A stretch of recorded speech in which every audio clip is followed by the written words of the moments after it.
Hello everyone, welcome to जनित IAS. 22 नवंबर का current affairs आइए डिस्कस करते हैं। पहला प्रश्न है, हाल ही में चर्चा में रहा ट्रुथ सीरम क्या है? ट्रुथ सीरम नार्को टेस्ट में प्रयोग किया जाने वाला इंजेक्शन है। ये सोडियम पेंटोथॉल को ट्रुथ सीरम कहा जाता है।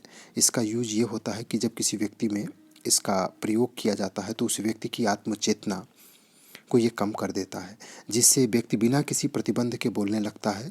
उसकी सोचने की क्षमता बिल्कुल कमज़ोर हो जाती है, जिससे वो बिना किसी नई बात को जनरेट किए, यानी कि झूठ को क्रिएट किए, जो जानकारी उसके पास है उसी जानकारी को वो डिलीवर करने लगता है। इसका प्रयोग 1922 में सबसे पहली बार अमेरिका में किया गया था। फीफा विश्व कप फुटबॉल 2022 का मेज़बान देश कौन सा है? तो फुटबॉल का ये 22वां फीफा विश्व कप फुटबॉल मैच है और 2022 में ऑर्गेनाइज हो रहा है और इसकी मेज़बानी कतर कर रहा है। एक प्रश्न और यहाँ से आपसे पूछा जा सकता है कि फीफा विश्व कप 2022 का शुभंकर क्या है? तो इसका शुभंकर है लईब आसमान से मैदान पर उतरा।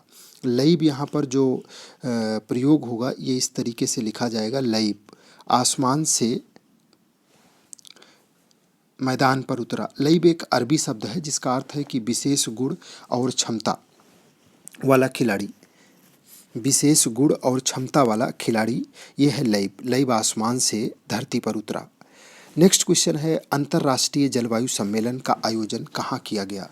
ये यूनाइटेड नेशन UNFCCC के द्वारा United nation framework convention on climate change का COP27 था, जिसका आयोजन मिस्र के शर्म अल शेख में किया गया और ये 6 से लेकर के 18 नवंबर 2022 तक चला है। और इस सम्मेलन के अंदर ऐतिहासिक समझौते को मंजूरी मिल गई है, जिसके तहत विकसित देशों के कार्बन प्रदूषण के कारण पैदा हुई मौसम संबंधी प्रतिकूल परिस्थितियों से प्रभावित हुए अल्प विकसित देशों को मुआवजा देने के लिए एक निधि तैयार की जाएगी, ऐसा समझौता इसमें हो गया है। तो इस दृष्टिकोण से ये COP सम्मेलन काफ़ी इम्पोर्टेंट है। अंतर्राष्ट्रीय जलवायु सम्मेलन ये मिस्र में संपन्न हुआ है, COP27। नेक्स्ट क्वेश्चन है, हाल ही में चर्चा में रहा ओशनसेट 3 ये क्या है? तो ओशनसेट 3 एक समुद्री पनडुब्बी है या ऑब्जर्वेशन सैटेलाइट है, नेविगेशन प्रणाली है, मिसाइल प्रणाली है। तो ये है एक ऑब्जर्वेशन सैटेलाइट। जो ओशन 3 है, अभी इसको 26 नवंबर को PSLV C54 के द्वारा लॉन्च किया जाएगा और इसरो ने इसका निर्माण किया है। ये एक अर्थ ऑब्जर्वेशन के लिए बनाई गई सैटेलाइट है, जिसका मुख्य रूप से नाम रखा गया है ओशनसेट 3। इसका कार्य होगा समुद्र की स्टडी करना, विशेष रूप से समुद्र की स्टडी करना। ये समुद्री इलाके में क्लोरोफिल, फाइटोप्लैंक्टन, एरोसोल और उसके अलावा प्रदूषण, इन सब चीज़ों की जांच करेगा। ध्यान रखिएगा, इम्पॉर्टेंट है। नेक्स्ट क्वेश्चन है, हाल ही में चर्चा में रहा प्रोफेसर ऑफ प्रैक्टिस क्या है? प्रोफेसर ऑफ प्रैक्टिस बेसिकली ये एक नया शिक्षण पद है। इसका हाल में UGC के द्वारा अभी इसके लिए दिशा निर्देश जारी किया गया है और कहा गया है कि प्रोफेसर ऑफ प्रैक्टिस एक नया पद सृजित किया जाएगा, जिसके तहत ऐसे भी व्यक्ति को किसी कॉलेज के अंदर, विश्वविद्यालय के अंदर पढ़ाने के लिए रखा जा सकता है, जो पेशेवर नहीं है, विशिष्ट अपने क्षेत्र के पेशेवर है, लेकिन उनके पास औपचारिक रूप से शैक्षणिक योग्यता जैसे PhD आदि डिग्रियां नहीं हैं, लेकिन वो जिस फील्ड में है उस फील्ड में अगर विशिष्ट पेशेवर हैं, उनके पास स्किल है, तो उन्हें भी कॉलेज और यूनिवर्सिटीज़ में स्थान दिया जाएगा।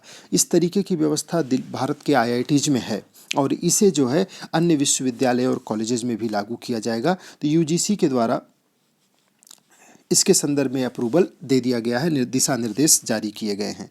तो ये एक नया शैक्षणिक शिक्षण पद है जिसका गठन हुआ है। नेक्स्ट क्वेश्चन है, हाल ही में रहा चर्चा में शून्य अभियान। ये शून्य अभियान क्या है? तो ये बेसिकली एक उपभोक्ताओं के लिए जागरूकता कार्यक्रम है, जो इलेक्ट्रिक वाहनों के उपयोग को बढ़ावा देने के लिए लोगों को प्रोत्साहित करने के लिए लाया गया है, ताकि वायु प्रदूषण को कम किया जा सके। 14 नवंबर 2022 को ये इसका 1 साल पूरा हो गया है। इसको नीति आयोग के द्वारा शुरू किया गया था। शून्य अभियान नीति आयोग के द्वारा प्रारंभ किया गया था। तो एक तो आप ये ध्यान रखिएगा, इम्पॉर्टेंट होगा कि शून्य अभियान का प्रयोग किसके द्वारा? नीति आयोग के द्वारा। इलेक्ट्रिक वाहनों के उपयोग को बढ़ावा देना ताकि वायु प्रदूषण को कम किया जा सके। अभी 14 सितंबर 2022 को इसका 1 साल पूरा हो चुका है, इस अभियान का, शून्य अभियान का। नेक्स्ट क्वेश्चन है, दुनिया का सबसे बड़ा तैरता हुआ सौर ऊर्जा संयंत्र कहाँ स्थापित किया गया है? तो ये संयंत्र मध्य प्रदेश के खांडवा जिले में स्थापित किया गया है। दुनिया का सबसे बड़ा तैरता हुआ सौर ऊर्जा संयंत्र, जिसकी जो क्षमता है वो लगभग 600 मेगावाट बिजली उत्पन्न करने की है।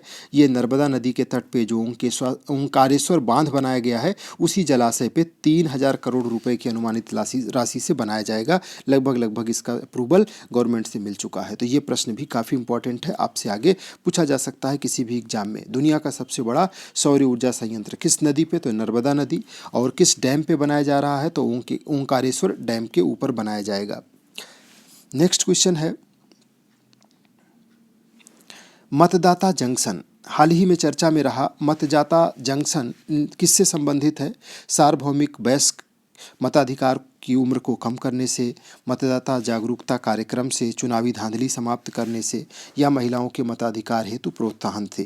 तो मतदाता जंक्शन जो ये कार्यक्रम है, ये मतदाता जागरूकता कार्यक्रम से संबंधित है। इसके तहत इलेक्शन कमीशन ने ऑल इंडिया रेडियो के सहयोग से जो 52 कड़ियों में एक रेडियो श्रृंखला का निर्माण कराया है।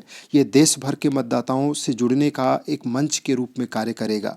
फिल्म अभिनेता पंकज त्रिपाठी को निर्वाचन आयोग ने अपना नेशनल आइकन के रूप में घोषित किया है, और इस कार्यक्रम का मुख्य उद्देश्य है कि किस तरीके से मतदाताओं को जागरूक किया जाए ताकि अधिक से अधिक संख्या में लोग अपने मताधिकार का प्रयोग करें। नेक्स्ट देखिए, लंपी त्वचा रोग, जो लंपी त्वचा रोग हाल में बहुत ज़्यादा चर्चा में है, और इसमें पहला केस भारत के किस राज्य में दर्ज किया गया, ये प्रश्न में पूछा गया है। किस राज्य में ये केस दर्ज हुआ था? तो आंसर आपका होगा उड़ीसा। उड़ीसा में इसका पहला केस दर्ज हुआ 2019 के अंदर ही। 2019 में भारत में उड़ीसा में ये दर्ज किया गया, और उसी समय भारत ने इसके लिए एक वैक्सीन का निर्माण भी शुरू किया था। लंपी प्रो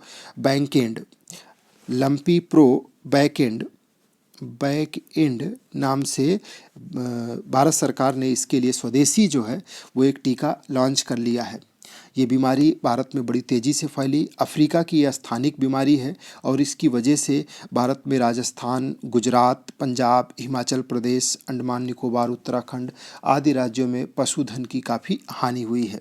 लेकिन ध्यान रखिएगा कि भारत सरकार ने इसके संदर्भ में इस लंपी त्वचा रोग, जिसमें जानवरों के शरीर में गांठें बन जाती हैं, उसको लेकर के धीरे धीरे वो घाव में परिवर्तित होता है और फिर पशु की मृत्यु हो जाती है, लंपी प्रो बैकएंड वैक्सीन का डेवलपमेंट कर लिया है। भारत के पास में एक समृद्ध लगभग 30 करोड़ का पशुधन है, और उस संदर्भ में फिर इस तरीके की वैक्सीन की भूमिका बढ़ जाती है। आज का प्रश्न आपके लिए है, इसका आंसर आप कमेंट बॉक्स में दीजिए। सूचना का अधिकार अधिनियम कब पारित किया गया?